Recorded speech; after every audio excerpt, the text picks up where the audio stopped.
Hi, my name is Beth Ferguson, and this is the solar pump charging station for electric vehicles, cell phones, laptops, iPods.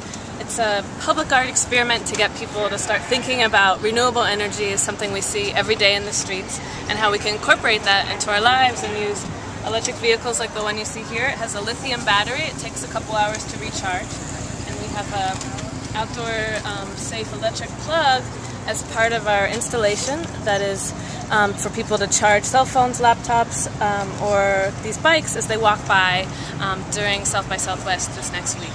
And it's kind of an experiment to start thinking about outdoor public charging stations as a grid. We have three of them set up. There's one here, there's one at a movie theater, and another one at Auditorium Shores, which is where there'll be a lot of music next weekend. So staff from South by Southwest will go between the 3 points and start to really experiment and give us feedback on electric vehicle charging stations and how they could be part of an urban fabric or an urban grid. So this experiment came about as a design problem I had as a university student at the University of Texas. I bought an electric bike and I had no place to recharge it, and I started doing research and found that electric vehicle charging hasn't really happened yet as a kind of design problem, and it would be a fun way to do an intervention. Social media clubhouse. The solar pump was an opportunity to do an intervention with electric vehicle charging, but kind of make a visual pun of the 1950s gas pump as the kind of oil of the past, and thinking about solar energy as something of the future. So combining them was a way to get people to stop and talk to people at the station about renewable energy and about electric vehicles and kind of what this kind of energy shift our country is facing right now, and possible solutions to come up with ways to get people to get on board with that shift and have electric vehicles do more mileage, have batteries be better, and start thinking about how much energy we use and potential solutions to use less energy. This electric bike is pedal assist, but maybe the person only wants to pedal 5 miles but wants to go an extra 10 miles, so the electric vehicle gives them that longer range. So it's a solution to traffic, to pollution, to oil, transportation, but it's also a fun way to get people to come and stop and talk to us about how long does it take to charge. It takes 1 to 2 hours to recharge. We have kind of graphics that are done to explain how many things can charge at the station at once, how long does it take to charge a cell phone, the same amount of time as it would be at home, how much does it take to charge an electric vehicle at your house. It's between 15 and 14 cents. So people might think that electric vehicles would cost hundreds of dollars to charge, and it really wouldn't. It would be a very small amount of your electric bill.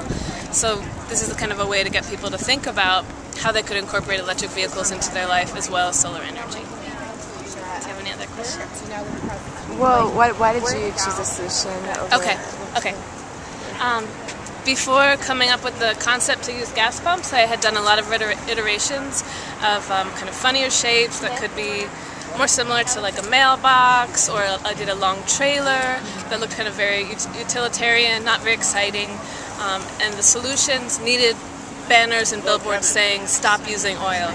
And this way I was able to eliminate the text to say like stop climate change by using the gas pumps, and it got people to realize this is kind of an anti-gas piece, but it's using humor as a way to get people to reconsider how we move around the city as well as how we use energy. So that's how the idea came about, and as I tried to figure out what space or what shape the charging station should be in, I was describing to my class, it would be just like a gas pump, and then it occurred to me that was the perfect vehicle, but also I wanted to recycle something, so repurpose 1950s gas pumps was a fun way to recycle something that had been kind of discarded.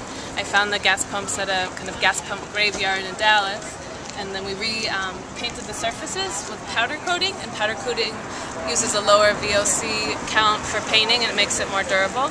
And we also use recycled street signs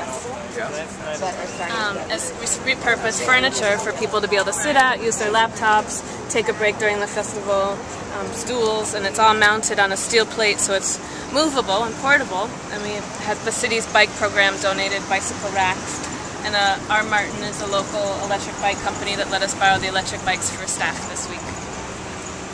The solar panels are bifacial solar panels, so they receive energy from the front and the back. The crystals are on both sides, so it gets 30% more energy than normal solar panels that only have one side. So we wanted to use Sanyo's new solar panels as a way to kind of show new technology mixed with old, which is the old gas pump, and kind of have this shift or synergy between the old and the new to get people to think about the possibility of future eco-cities or potential for the way we move around the city. All the steel was fabricated here in Austin with lots of different help. I find solar panels to be a little bit ugly, and we added this kind of curved wing on the top to kind of smooth out the solar panel kind of box and also provide more shade for the people sitting underneath the roof system. We have some more signage over here.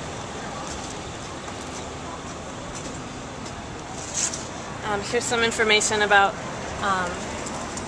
we're using 100% solar powered, no carbon. We recharge electronics off the grid, upcycling reclaimed gas pumps, street signs, and other scrap metal, promoting discussion about clean energy and mobility, reimagining urban public space. Having this space be somewhere where people could hang out and interact was really important to me as a designer, for it not to just be like a parking spot, but actually have people to be able to come and ask questions and spend time. Make solar energy interactive and tangible was a really big goal, to have people see that it really works, it's possible, it's producing a lot of energy these sunny days this week, and it's been a lot of fun to have people respond.